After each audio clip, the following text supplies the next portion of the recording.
She was a jolly child, happy, like to sing, dancing, everything, and drawing.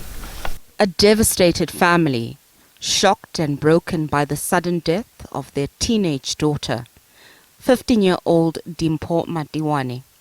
I really don't know.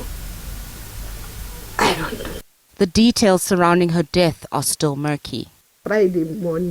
Friday morning at around 2 a.m., her mother knocked on my door. She told me that she just came from the hospital because Dimpho had complained about a tummy ache, but died in the hospital. I was shocked.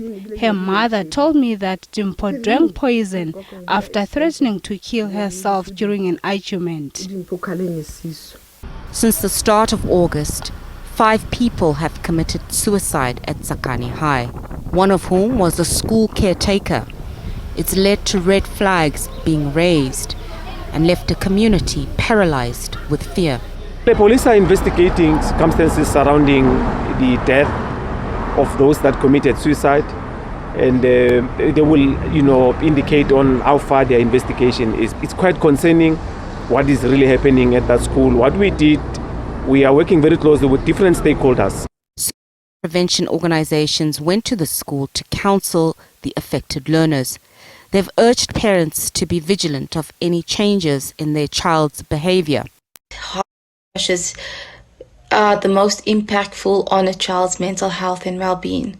So when we look at pressures from parents, and you get 2 different types, which is direct and indirect.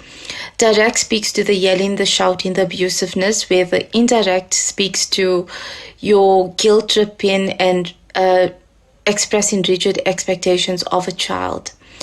These could lead to different mental health issues such as depression, anxiety. National statistics on teen suicides are unclear, but the Education Ministry is concerned.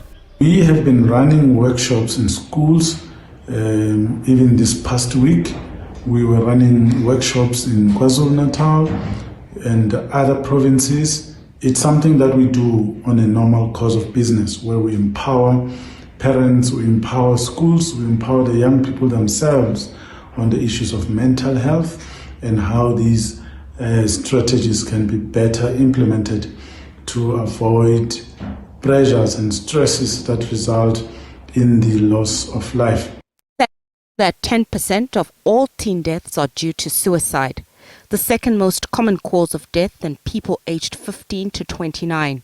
It says contributing factors include high rates of underlying mental illnesses, loneliness, bullying, academic pressure, and a history of childhood sexual abuse or violence. And while police investigations continue into the cause of the suicides in Tsakane, it's left this family with more questions than answers. What happens now? There's nothing we can do. Nothing. Nozintombi Mia, SABC News.